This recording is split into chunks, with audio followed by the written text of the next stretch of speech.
Hi, I'm Will Simmons. We're here in my town. It's Pittsburgh. You know, when producer David Craig said he wanted to do a show on the town, I was elated. I couldn't wait to show off my city. And, you know, we're going to be eating sandwiches with French fries in it. We're going to be going down to the Strip and up to the tallest building. We're going to be seeing some art.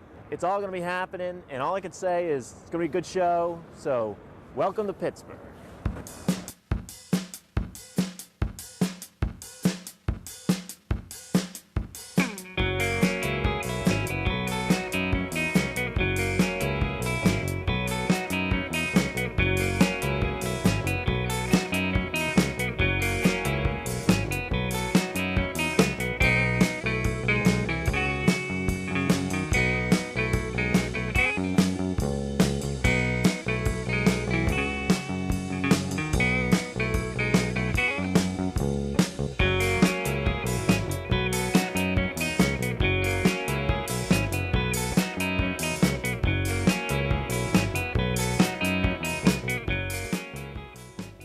We're here on the south side slopes.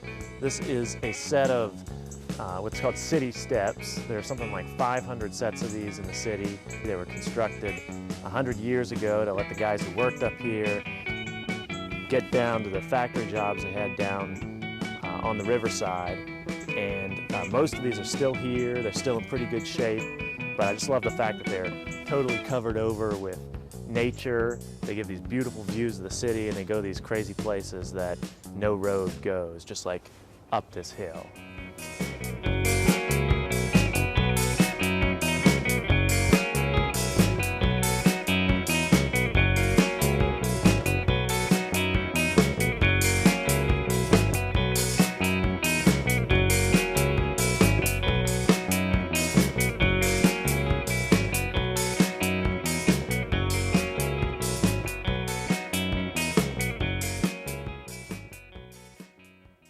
And the first thing I thought of is, you know, we got to take a look at the city. So I brought the Odds and Ends crew up here. This is Mount Washington. You can see we got a view of the city here. It's a beautiful fall day. So, is anyone out there wondering who Will Simmons is and how he got to host a TV show? Well, let me tell you. Will Simmons has always been a great supporter of Odds and Ends. His music has been used in many of the shows. He even co-wrote and sings the show's theme song. It was Will's willingness to step in front of the camera that made him the ideal candidate to host the show. He brings a deep affection for Pittsburgh, Pennsylvania, a place he describes as his adopted hometown. Will Simmons is an all-around hipster musician type, a bit old school. He still buys records, and he's made a lot of records and CDs, both solo and with the bands he's been in, like Milk Badger, Laundromat, the Cruise Control Pills, and his current group, the Hope-Harveys. He's not particularly famous, but he did get his picture in Pittsburgh magazine. Simmons moved to Pittsburgh over 6 years ago and now has a house in the Lawrenceville section of the city that he shares with his wife, Kirsten. The house turned him into a home improvement nut for a while, but it has plenty of room in the basement for a band practice space. Will's always been a great ambassador, tour guide, Pittsburgh enthusiast, and with his help, we get an insider's view of the city. There's even one event we couldn't cover on camera, but at least Will got us in the door. I'm on the south side. We're going to go in and see some erotic art.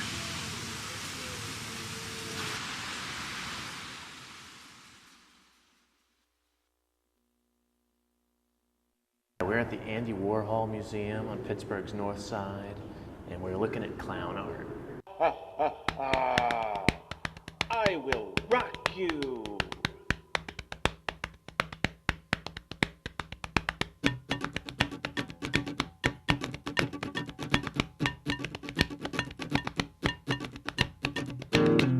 Ha ha! I will rock you!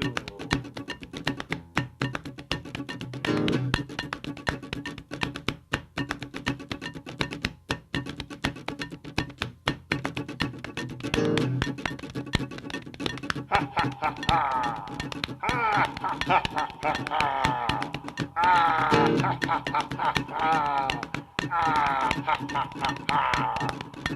will rock you.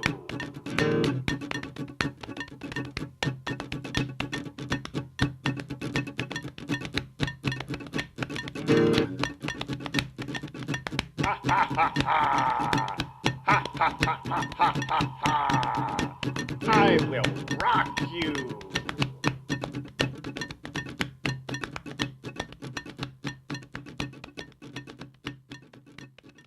My friend and I were talking about why the exhibit was here, and my first thought was that clown art would be something that Warhol, you know, it's not too far-fetched of an idea that he would be interested in it.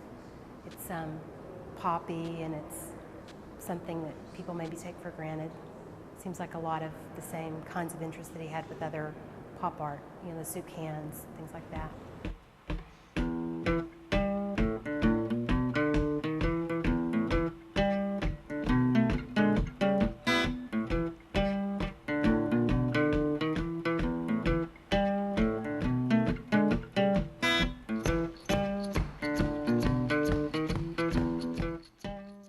The Andy Warhol Museum here in Pittsburgh, Pennsylvania, has been here since 1994. Warhol grew up here in Pittsburgh and went to Carnegie Mellon University and left in 1949. But now here we have the most comprehensive museum dedicated to a single artist, dedicated to Andy Warhol. I think it's really important that the Andy Warhol Museum is here in Pittsburgh. It's really important to the Pittsburgh arts community. We have become more than a museum. We go on Warhol's legacy and his spirit as well as his artwork. So the museum has the largest collection of Warhol's art, drawings, photographs, ephemeral materials, but then we also present programs, special exhibitions by other artists. We do a performance art series called Off the Wall, which really was the first series that was bringing prominent performance artists to Pittsburgh audiences. We're bringing cutting edge music, films, and we really reach out to a variety of audiences, just like Warhol's work reached out to a variety of people in his lifetime.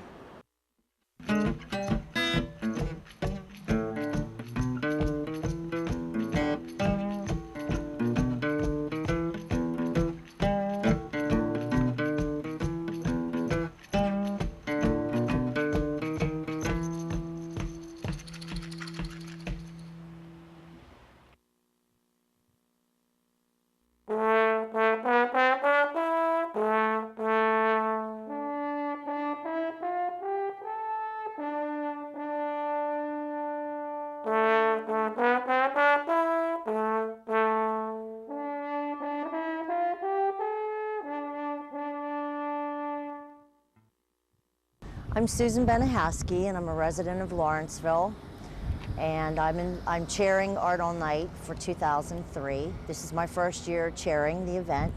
This event was started about 5 years ago. This is our 6th year, so it would be 5 years ago. And it just was started by a group of people that wanted to showcase the neighborhood and show people that it was safe to come to this neighborhood because it's definitely the city, and also showcase the neighborhood as to what great properties there are to buy for a reasonable price. You can get a huge home. The first year we had Art All Night, there were probably 100 artists, maybe 150 artists, and maybe 200 people attended it. Last year, there were 585 artists and over 3,000 people. So it's really grown into something pretty phenomenal.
thing is no judge, no jury, no censorship.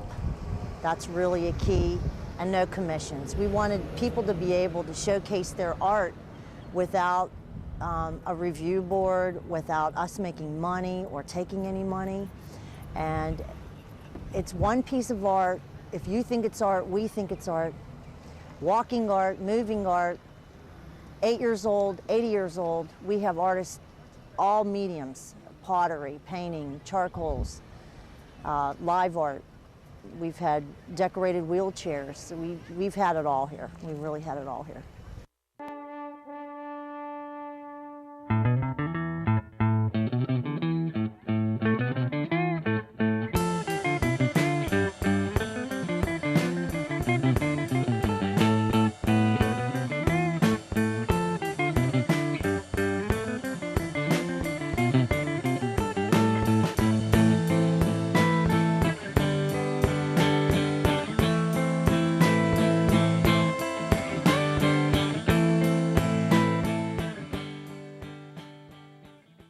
A lot of the art shows that are held in the city and in other cities, it is someone from a board of directors of a bank telling you if your art's good enough. And we don't like that. We don't like that. We want everybody to have the opportunity. Sometimes, especially with the younger kids, they're not sure if this is what they want to do because of the fear of rejection. And here it's just like, I fit in with everybody, whether they're professional or, you know, just a kid down the street.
We're at St. Nicholas Church on the north side of Pittsburgh. It is the first Catholic Croatian church in the United States. And we came out here today because this whole church and the rectory and the grotto behind us, I believe, are all slated for demolition because the highway that you can probably hear behind us is expanding, and the church comes right up to the highway. I just love the way this particular one has been built into the hillside. This is almost like a cliff wall that it's built into, and it just strikes me as very Pittsburgh in trying to utilize every inch of land on these very jagged hills and steep terrain, and right coming down to the river here. So it's just a nice little space and some beautiful way that the nature has overgrown the cement work back there, and it's going to be a sad thing to see it go.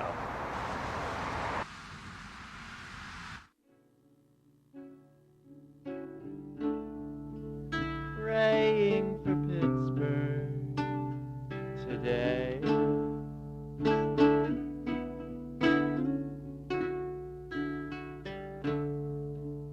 Hoping that we've got more sense than this way.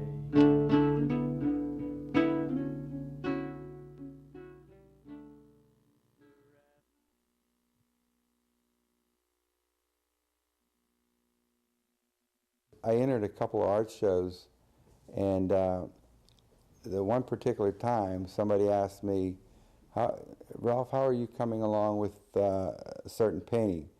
And I says, well, I don't know, but it's a humble beginning. And she says, if you ever get an art gallery, you call it Humble Beginnings. And that's how it started. And it seems to have catched on and so forth. And it's like the name Starving Artist when that was popular. So I'm going to stick with it and see how far I can go with it, you know. All art in some way has to be recognized, and everybody has the talent to create something different. And I more or less don't like to shun anybody that's has any art talent at all, whether it be crafts or whether they just like to do abstract painting or they're commercial artists. So I just want to do a mixture here and more or less just give everybody a chance. That's what I'm here for. I like so many different types of artwork that every piece I do is like a challenge. You know, I want to see something different. If I were to paint just watercolors continuously, I think, you know, I would be bored. I have to have something, a change in my work. I like to do wildlife, for one. I like to do seascapes. I did a series of lighthouse paintings because they had the water, and the lighthouses are always interesting. Then I switched over to doing windmills, and I thought that was a very interesting subject. I did that for a while. But I do like to do animal portraits and paintings and so forth. That was a secret ambition of mine, was to more or less start an art gallery, but I never got the opportunity till now.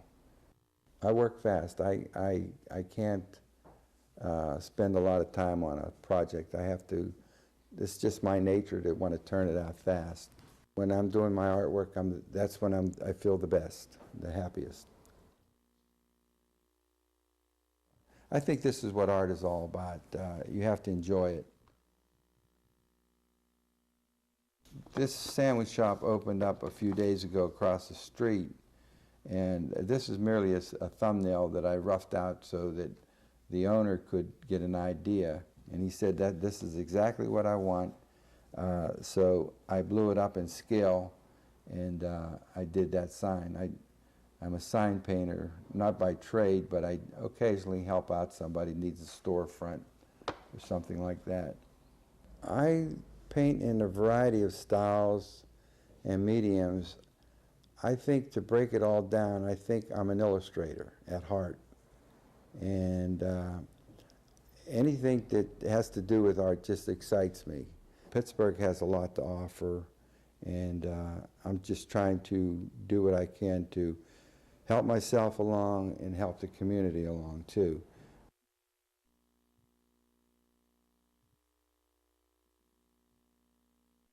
All right, we're coming to you today from the Strip District in Pittsburgh, and this is an area named for a long strip of land that the neighborhood happens to encompass. It's got the old produce markets, it's got all kinds of ethnic groceries, it's got nightclubs in the evening. It's a fun part of town on a Saturday morning like now. It's filled with all kinds of life. So why don't you come along with me? We're going to take a look all over and see what kind of things we got in the Strip District. We got fresh bread. We got pottery. We got costume stuff. We got Teenie Harris photographs. We got produce. We got singing pigs. We got fresh fish. We got Steelers t-shirts. We got mung bean pancakes. We got accordion playing. We got roasted peanuts. We got finger puppets. We got all kinds of baked goodies. We got socks. We got fresh salsa. A lot of salvador. Whew. Well, I don't know if you're as tired as I am, but I gotta say, we didn't even scratch the surface of everything there is to see here. We didn't get to the vampire accordionist or the giant fish sandwiches, some of the great restaurants. They got guys doing welding and stuff. There's all kinds of things we couldn't get to see, but hey, maybe that's for the next episode. All I gotta say is, when you're in Pittsburgh, come to the Strip. It's Pittsburgh's stomach.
That's about all the Pittsburgh we've got time for this show.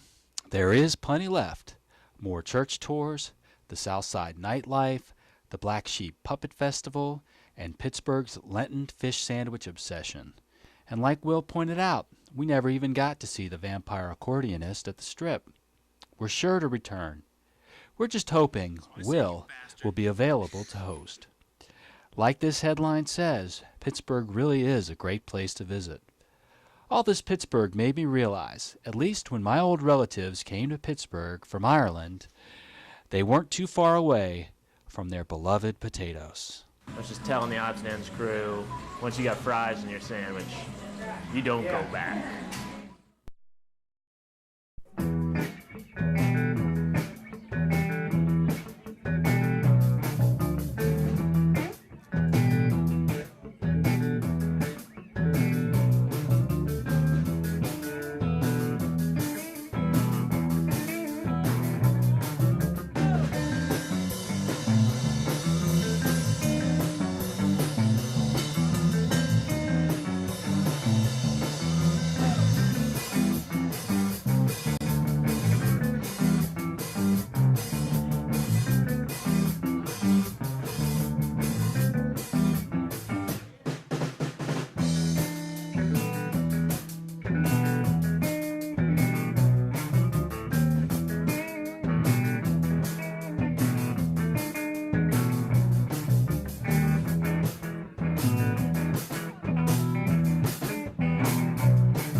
Do I like clown art?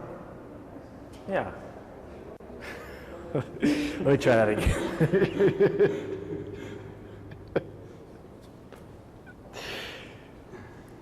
You getting audio? Yeah. All right.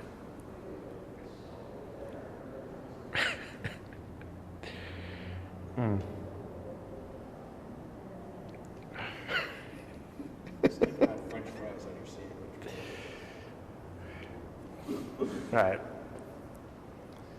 Do I like clown art? Yeah. Clown art's cool.